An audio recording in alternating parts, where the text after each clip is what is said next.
See Isaiah chapter 11. ಯೆಶಾಯ 11ನೇ ಅಧ್ಯಾಯವನ್ನು ನೋಡ್ಕೊಳ್ಳೋಣ. In Isaiah chapter 11, 11ನೇ ಅಧ್ಯಾಯದಲ್ಲಿ in another translation, ಬೇರೆ ಒಂದು ಭಾಷಾಂತರದಲ್ಲಿ ಹೇಳುತ್ತೆ, verse 3 says, it will make him quick of scent in the fear of the Lord. ಇದು ಈ ಪವಿತ್ರಾತ್ಮ ಏನ್ ಮಾಡುತ್ತೆ, ಅವನು ಬಹಳ ಬೇಗ ವಾಸನೆಯನ್ನ ಕಂಡುಹಿಡಿಯುವಂತರ ಮಾಡುತ್ತೆ. You know, like a dog. ನಾಯಿಯನ್ನು ನೋಡಿ, you know, a dog has got a better scent. Can pick up a scent better than you and me. ನಾಯಿಗೆ ವಾಸನೆ ಬಹಳ ಸೂಕ್ಷ್ಮವಾಗಿದೆ. You know, these police people have got dogs. Police ನಾಯಿಗಳನ್ನ ನೋಡ್ತೀರಾ, where somebody has committed a crime, ಒಂದು ಯಾವುದೋ ಒಂದು ಕ್ರೌರ್ಯ ಮಾಡಿರ್ತಾರೆ ಅಂತ they bring the dog there, ಅಲ್ಲಿಗೆ ನಾಯಿಯನ್ನ ಕರ್ಕೊಂಡು ಬರ್ತಾರೆ. and maybe the thief has put his hand somewhere, ಆ ಕಳ್ಳ ಎಲ್ಲೋ ಒಂದು ಕಡೆ ಕೈ ಇಟ್ಟಿರ್ತಾನೆ, and the dog smells that, ಆ ನಾಯಿ ಅದನ್ನ ವಾಸನೆ ನೋಡುತ್ತೆ, and he picks up the smell of that man's hand from some table or somewhere. ಒಂದು ಮೇಜಿನ ಮೇಲೋ ಎಲ್ಲೋ ಆ ಕಳ್ಳನ ಆ ವಾಸನೆಯನ್ನು ಕಂಡುಹಿಡಿಯುತ್ತೆ. Now you and I can smell that table, we get nothing from there. ನಾವು ಆ ನಾಯಿ ಮೇಜಿನ ವಾಸನೆ ನೋಡಿದ್ರೆ ಏನು ಗೊತ್ತಾಗಲ್ಲ. The dog picks up a scent. ಆದ್ರೆ ಆ ನಾಯಿ ಯಾವುದೋ ಒಂದು ವಾಸನೆ ಕಂಡುಹಿಡಿಯುತ್ತೆ. It follows that. ಅದು ಅದನ್ನ ಹಿಂಬಾಲಿಸಿಕೊಂಡು ಹೋಗುತ್ತೆ. And it comes to a crossroad, it says no, not that way, and the thief went this way. ಅದು ಒಂದು ಅಡ್ಡ ದಾರಿಗೆ ಬಂದಾಗ, ಓ ಕಳ್ಳ ಈ ಕಡೆ ಹೋಗಿಲ್ಲ, ಈ ಕಡೆ ಹೋಗಿದ್ದಾನೆ ಅಂತ ಕಂಡುಹಿಡಿಯುತ್ತೆ. Amazing. ಅದು ಅದ್ಭುತವಾದದ್ದು. That is called being very sensitive in scent. ಅದು ಈ ವಾಸನೆಯಲ್ಲಿ ಸೂಕ್ಷ್ಮವಾಗಿರುವಂತದ್ದು. That's what it says here. ಇಲ್ಲಿ ಅದೇ ಹೇಳ್ತಾ ಇರೋದು. Make him very sensitive in a scent of the fear of the Lord. ಅವನ್ನ ಈ ಪವಿತ್ರಾತ್ಮ ದೇವರ ಭಯದಲ್ಲಿ ಬಹಳ ಸೂಕ್ಷ್ಮವನ್ನಾಗಿ ಮಾಡುತ್ತೆ. That means just like that dog, it's following the scent of this thief. ಈ ನಾಯಿಯ ತರ ನಾಯಿ ಹೇಗೆ ಆ ಕಳ್ಳನ ವಾಸನೆಯನ್ನು ಹಿಡ್ಕೊಂಡು ಹೋಗುತ್ತೆ. Not only thief, anybody. ಯಾರಾದ್ರೂ. You know how dog comes and smells you to see whether this is a familiar scent or some new person. ನಾಯಿ ಮೊದಲು ವಾಸನೆಯನ್ನ ನೋಡುತ್ತೆ, ಈ ಮನುಷ್ಯ ಅಪರೂಪದವನ ಇಲ್ಲೇ ಇದ್ದವನ ಅಂತ. It can remember the scent of people it knows. ಅದು ಅದಕ್ಕೆ ಪರಿಚಯ ಇರುವಂತ ಮನುಷ್ಯರ ವಾಸನೆಯನ್ನ ಗುರ್ತಿಟ್ಕೊಳ್ಳುತ್ತೆ. You can blind its eyes, it will still pick up the scent of a person it knows. ಅದರ ಕಣ್ಣುಗಳನ್ನು ಮುಚ್ಚಿಬಿಟ್ರು ಆ ಮನುಷ್ಯನ ವಾಸನೆಯನ್ನ ಗುರ್ತಿಟ್ಕೊಳ್ಳುತ್ತೆ. And that's a picture of what the Holy Spirit does to us.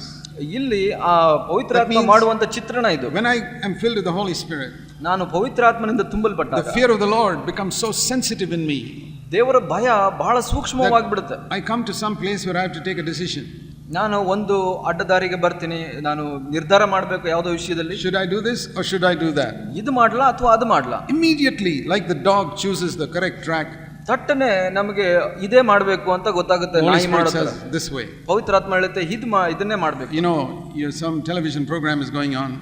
ಒಂದು ಟಿವಿ ಕಾರ್ಯಕ್ರಮ ನಡೀತಾ ಇದೆ. Should I see this or not see it? ಇದು ನೋಡ್ಬೇಕಾ ಅಥವಾ ನೋಡಬಾರ್ದಾ? The Holy Spirit immediately tells you.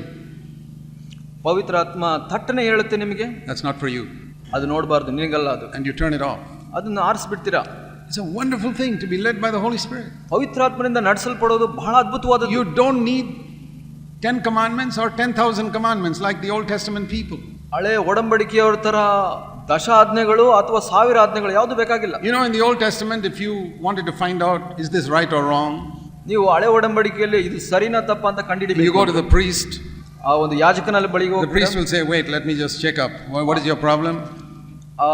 ಯಾಜಕ ಹೇಳ್ತಾನೆ, ಸ್ವಲ್ಪ ತಡಿ, ಯಾವ ತೊಂದರೆ ನಿಂದು ಅಂತ. And he is an expert in Leviticus and Numbers and all these things.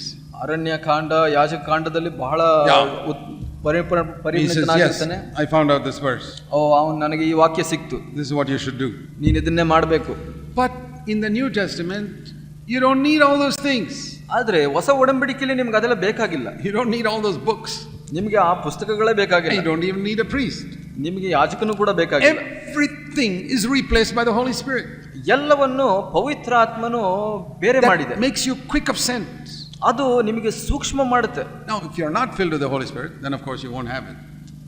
ನೀವು ಪವಿತ್ರಾತ್ಮ ಭರಿತರಾಗಿಲ್ಲ ಅಂದ್ರೆ ನಿಮ್ಗೆ ಅದು ಇರೋದಿಲ್ಲ. Then you can sit and watch any television program and you'll never hear a voice saying that's not good for you. ನೀವು TV ಮುಂದೆ ಯಾವ ಕಾರ್ಯಕ್ರಮಗಳು ನೋಡ್ತೀರಾ, ನಿಮಗೆ ಏನು ಗೊತ್ತಾಗಲ್ಲ. Everything is okay for you. ನೀವು ಎಲ್ಲ ಸರಿ ಅಂತೀರಾ ನಿಮಗೆ. Because you don't have the Holy Spirit.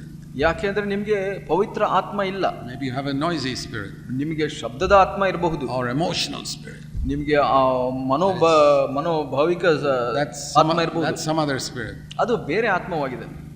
But the Holy Spirit ಆದರೆ ಪವಿತ್ರ ಆತ್ಮ make you very sensitive to the fear of the Lord. ಅದು ನಿಮಗೆ ದೇವರ ಭಯಕ್ಕೆ ಬಹಳ ಸೂಕ್ಷ್ಮ ಮಾಡುತ್ತೆ. When you're looking at a magazine, ನೀವು ಒಂದು ಪುಸ್ತಕವನ್ನು ನೋಡ್ತಾ and there's a ಇರ್ತೀರ, picture there which is not good, ಒಂದು ಚಿತ್ರ ಇರುತ್ತೆ, ಅದು ಒಳ್ಳೆಯದಲ್ಲ. the Holy Spirit will say, turn the page. ಪವಿತ್ರಾತ್ಮ ಹೇಳಿದ್ರೆ ಅದು ತಿರುಗಿಸ್ಬಿಡು. It's very quick. ಬಹಳ ತಟ್ಟನೆ Or ಮಾಡುತ್ತೆ. you're about to say something to somebody. ನೀವು ಬೇರೆಯವ್ರಿಗೆ ಯಾರಿಗೋ ಏನೋ ಹೇಳಲಿಕ್ಕೆ ಹೋಗ್ತೀರಾ, The Holy Spirit will say, shut your mouth. That's not for you to say that. ಪವಿತ್ರಾತ್ಮ ಹೇಳುತ್ತೆ ಬಾಯಿ ಮುಚ್ಚು, ಅದನ್ನ ಹೇಳಬೇಡ ಅಂತ ಹೇಳುತ್ತೆ. What a wonderful way to live. ಎಂತ ಅದ್ಭುತವಾಗಿ ಜೀವಿಸಬಹುದು ನಾವು. Always living like this. ಯಾವಾಗಲೂ ಈ ತರ ಜೀವನ ಮಾಡಬಹುದು. See Isaiah chapter 30. ಯೆಶಾಯ 30ನೇ ಅಧ್ಯಾಯ ನೋಡೋಣ. We read here, ಇಲ್ಲಿ ನಾವು ನೋಡ್ತೇವೆ verse 21. 21ನೇ ವಚನದಲ್ಲಿ ನೋಡ್ತೇವೆ. Your ears will hear a word behind you saying, this is the way, walk in it, when you turn to the right or to the left.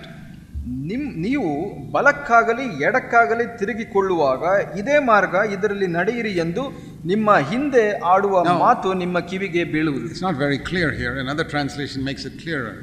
ಇಲ್ಲಿ ಸರಿಯಾಗಿಲ್ಲ, ಬೇರೆ ಭಾಷಾಂತರ ಸರಿಯಾಗಿಲ್ಲ. That means when you go astray and take the wrong turning.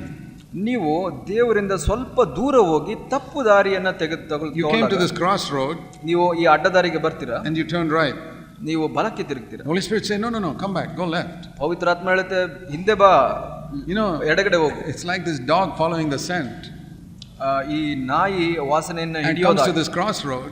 ಈ ಒಂದು ಅಡ್ಡದಾರಿ and it goes along this road to the right. ನೀವು ಬಲಕ್ಕೆ ಹೋಗ್ತೀರಾ, and it says, hey, I can't pick up the scent anymore. ಆ ನಾಯಿ ನನಗೆ ಯಾವುದು ವಾಸನೆ ಬರ್ತಾ ಇಲ್ಲ, comes back and goes left. ಹಿಂದೆ ಬರುತ್ತೆ. I got the scent now. ಹಿಂದೆ ಬಂದು ನೋಡುತ್ತೆ, ನನಗೆ ಇಲ್ಲಿ ವಾಸನೆ ಸಿಕ್ತು, ನಾನು ಹೀಗೆ. That's what this verse says. ಈ ವಾಕ್ಯದ ಅರ್ಥ ಅದೇ ಆಗಿದೆ. You took a decision and the Holy Spirit will say, no, they're not that way. ನೀವು ಯಾವುದೋ ಒಂದು ನಿರ್ಧಾರ ತಗೊಂಡು ಹೋಗ್ತೀರಾ, ಪವಿತ್ರಾತ್ಮ ಹೇಳುತ್ತೆ ಅದು ಸರಿಯಲ್ಲ. Not after you've gone 1 mile. ನೀವು 1 ಮೈಲು ಹೋದ ನಂತರ ಅಲ್ಲ, 5 yards, the Holy Spirit says, come back. 5 ಅಡಿಗಳು ಹೋದ್ರೇನೆ ಕರೆದು ಬಿಡುತ್ತೆ ಪವಿತ್ರಾತ್ಮ. What a wonderful way to live. ಎಂತ ಅದ್ಭುತವಾಗಿ ನಾವು ಜೀವಿಸಬಹುದು. That is the way God wants all his children to live. ಅದೇ ರೀತಿ ದೇವರು ತನ್ನ ಪ್ರತಿ ಮಕ್ಕಳು ಜೀವನ ಮಾಡಬೇಕು ಅಂತ ಬಯಸ್ತಾರೆ. Where the spirit of the fear of the Lord makes you sensitive, that's wrong. ಆ ದೇವರಿಗೆ ಯೆಹೋವನಿಗೆ ಭಯಪಡುವ ಆತ್ಮವು ನಿಮಗೆ ಸೂಕ್ಷ್ಮವನ್ನಾಗಿ ಮಾಡುತ್ತೆ. See, through the years I have had many question answer sessions with many young people in many places.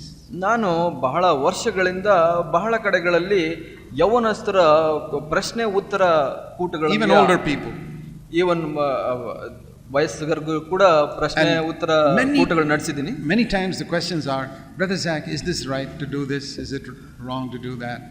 ಬಹಳಷ್ಟು ಸಲ ಸಹೋದರ ಜಾಕ್ ಅವರೇ, ಇದು ಸರಿನಾ ಮಾಡೋದು, ಇದು ಸರಿನಾ ಅಂತ ಕೇಳ್ತಾರೆ. Yeah, you know what the answer is? ಅದಕ್ಕೆ ಉತ್ತರ ಏನು ಗೊತ್ತಾ? Well, Brother Zach is not always there to tell you what is right and what is wrong. ಯಾವಾಗಲೂ ಸಹೋದರ ಜಾಕ್ ನಿಮ್ಮ ಜೊತೆಲಿ ಇರೋದಿಲ್ಲ, ಯಾವುದು ಸರಿ ತಪ್ಪು ಅಂತ ಹೇಳಲಿಕ್ಕೆ. Even if I answer 100 questions, ನಾನು 100 ಪ್ರಶ್ನೆಗಳಿಗೆ ಉತ್ತರ ಹೇಳಿದ್ರು, one day when I'm not there, you'll have another question, and how are you going to get in touch with me? ಒಂದು ದಿವಸ ನಾನು ಇಲ್ಲದೆ ಇರುವಾಗ ನಿಮಗೆ ಇನ್ನೊಂದು ಪ್ರಶ್ನೆ ಬರುತ್ತೆ, ಅದು ಹೇಗೆ ನೋಡ್ಕೊಂತೀರಾ? But you know what the Bible says in 1 John chapter 2? ಒಂದು ಯೆಹೋವನ 2ನೇ ಅಧ್ಯಾಯದಲ್ಲಿ ಒಂದು ವಚನ ಹೇಳುತ್ತೆ, verse 27. 1 John 2 verse 27. 2ನೇ ಅಧ್ಯಾಯ 27ನೇ ವಚನದಲ್ಲಿ ಹೇಳುತ್ತೆ, you have an anointing that you received from him that abides in you. ನೀವು ಆತನಿಂದ ಹೊಂದಿದ ಅಭಿಷೇಕವು ನಿಮ್ಮಲ್ಲಿ ನೆಲೆಸಿರುವುದರಿಂದ, you have the Holy Spirit living in you. ನಿಮ್ಮಲ್ಲಿ ಪವಿತ್ರಾತ್ಮ ನೆಲೆಗೊಂಡಿದೆ. You don't need anyone to teach you. ನಿಮಗೆ ಯಾರು ಉಪದೇಶ ಮಾಡುವ ಅವಶ್ಯಕತೆ ಇಲ್ಲ. That anointing will teach you all things. ಆ ಉಪದೇಶ ನಿಮಗೆ ಎಲ್ಲವನ್ನು ಬೋಧಿಸುತ್ತೆ. What is the meaning of that? ಅದರ ಅರ್ಥ ಏನು? Does it mean you don't need teachers in the church? ಹಾಗಾದ್ರೆ ನಿಮಗೆ ಸಭೆಯಲ್ಲಿ ಯಾರು ಬೋಧಕರು ಬೇಡವಾ? Ephesians 4 says God has put teachers in the church. ಎಫೆಸಿಯ 4 ಹೇಳುತ್ತೆ ದೇವರೇ ಉಪದೇಶಕರನ್ನು ಇಟ್ಟಿದ್ದಾರೆ ಅಂತ. That is to teach you the principles of God's word. ಅದು ದೇವ ವಾಕ್ಯದ ಸಿದ್ಧಾಂತಗಳನ್ನ ತಿಳಿಪಡಿಸಲಿಕ್ಕೆ. It is talking about teaching you whether this is right or wrong. ಇಲ್ಲಿ ಯಾವುದನ್ನ ಉಪದೇಶ ಮಾಡೋದು ಅಂದ್ರೆ ಯಾವುದು ಸರಿ ತಪ್ಪು ಅನ್ನೋದ್ರ ಬಗ್ಗೆ. Can I read this book or not? ಇದು ಓದಲ, ಈ ಪುಸ್ತಕವನ್ನು ಬೇಡವಾ? Can I take this job or not? ಈ ಕೆಲಸವನ್ನು ತಗೊಳ್ಳ ಬೇಡವಾ? Can I marry this person or not? ಈ ವ್ಯಕ್ತಿಯನ್ನ ಮದುವೆ ಆಗಲ ಬೇಡವಾ? Can I watch this program or not? ಈ ಕಾರ್ಯಕ್ರಮ ನೋಡ್ಲಾ ಬೇಡವಾ? Where is Brother Zach sitting there with you all the time to tell you? ಸಹೋದರ ಜಾಕ್ ಎಲ್ಲಿ ಕುಳಿತುಕೊಂಡಿದ್ದಾರೆ ನಿಮ್ಮ ಪಕ್ಕ ಹೇಳಲಿಕ್ಕೆ? But you have the Holy Spirit. ಆದರೆ ನಿಮ್ಮಲ್ಲಿ ಪವಿತ್ರ ಆತ್ಮನ ಅಭಿಷೇಕ ಇದೆ. That will tell you. ಆ ಪವಿತ್ರ ಆತ್ಮ ನಿಮಗೆ ಹೇಳುತ್ತೆ That's not good. ಅದು ಸರಿ ಇಲ್ಲ. Even in marriage. ಮದುವೆ ವಿಷಯದಲ್ಲಿ ಕೂಡ I say if you are filled with the Holy Spirit. ನಾನು ಹೇಳ್ತೀನಿ, ನೀವು ಪವಿತ್ರಾತ್ಮದಿಂದ ತುಂಬಿದ್ರೆ, considering somebody in marriage, ನೀವು ಯಾರನ್ನಾದ್ರೂ ನೋಡ್ತಾ ಇದ್ರೆ ಮದುವೆ ವಿಷಯದಲ್ಲಿ, you talk to that person for a few minutes, ನೀವು ಆ ವ್ಯಕ್ತಿ ಹತ್ರ ಕೆಲವೇ ಕ್ಷಣಗಳು ಮಾತಾಡಿದ್ರು, and you can get a witness in your spirit, ನಿಮ್ಮ ಹೃದಯದಲ್ಲಿ ಸಾಕ್ಷಿ ಬರುತ್ತೆ, this is not for you, ಇದು ನಿನಗಲ್ಲ, or this is the person for you. ಇದೇ ವ್ಯಕ್ತಿ ನೀನು ಮದುವೆ ಆಗ್ಬೇಕು. It's really true. ಇದು ನಿಜವಾಗಿ ಸತ್ಯ. I remember when I met my wife, it was like that. ನನಗೆ ಚೆನ್ನಾಗಿ ಗೊತ್ತಿದೆ, ನಾನು ನನ್ನ ಹೆಂಡತಿಯನ್ನ ಸಂಧಿಸಿದಾಗ 39 years ago, 39 ವರ್ಷಗಳ ಮೊದಲು, I could sense this is the right person. ನನಗೆ ಗೊತ್ತಾಯ್ತು ಇದೇ ವ್ಯಕ್ತಿ ನಾನು ಮದುವೆ ಆಗ್ಬೇಕು. But I never felt like that about others. ಬೇರೆಯವ್ರ ವಿಷಯದಲ್ಲಿ ಹಾಗೆ ಅನಿಸ್ಲಿಲ್ಲ ನನಗೆ. It's wonderful when the Holy Spirit can tell you this is it. ಇದು ಬಹಳ ಅದ್ಭುತವಾದದ್ದು, ಪವಿತ್ರಾತ್ಮ ನಿಮಗೆ ಇದೇ ಸರಿ ಅಂತ ಹೇಳುವಾಗ, you look back after 40 years and you say, boy, that was the right decision I took. ನೀವು 40 ವರ್ಷಗಳ ನಂತರ ಹಿಂದೆ ತಿರುಗಿ ನೋಡಿದ್ರೆ, ಓ ಅದು ಸರಿಯಾದ ನಿರ್ಧಾರ ನಾನು ತಗೊಂಡಿದ್ದು. I remember when I felt I should leave my job in the Navy.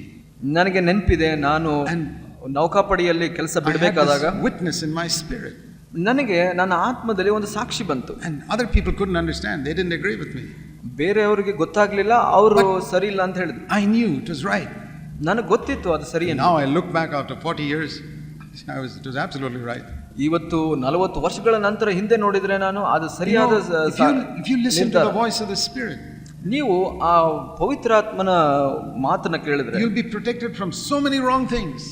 ಬಹಳಷ್ಟು ತಪ್ಪು ದಾರಿಗಳಿಂದ ನೀವು ರಕ್ಷಣೆ ಹೊಂದುತ್ತೀರಾ. I'll tell you, I have made some mistakes also. ನಾನು ಹೇಳ್ತೀನಿ, ನಾನು ತಪ್ಪು ಕೂಡ ಮಾಡಿದ್ದೀನಿ. Sometimes in my foolishness I have not listened to the Spirit. ನನ್ನ ಮೂರ್ಖತನದಲ್ಲಿ ಕೆಲವು ಸಲ ಪವಿತ್ರಾತ್ಮನ ಮಾತನ್ನ ಕೇಳಿಸ್ಕೊಂಡಿಲ್ಲ. But fortunately those were not in major decisions, some small decisions. ಅದು ಒಳ್ಳೆಯ ತರದಲ್ಲಿ ನೋಡಿದ್ರೆ ಅದು ದೊಡ್ಡ ನಿರ್ಧಾರಗಳಾಗಿಲ್ಲ, ಬಹಳ ಚಿಕ್ಕ ನಿರ್ಧಾರಗಳಾಗಿತ್ತು. So my suffering was only a little bit because those were small decisions.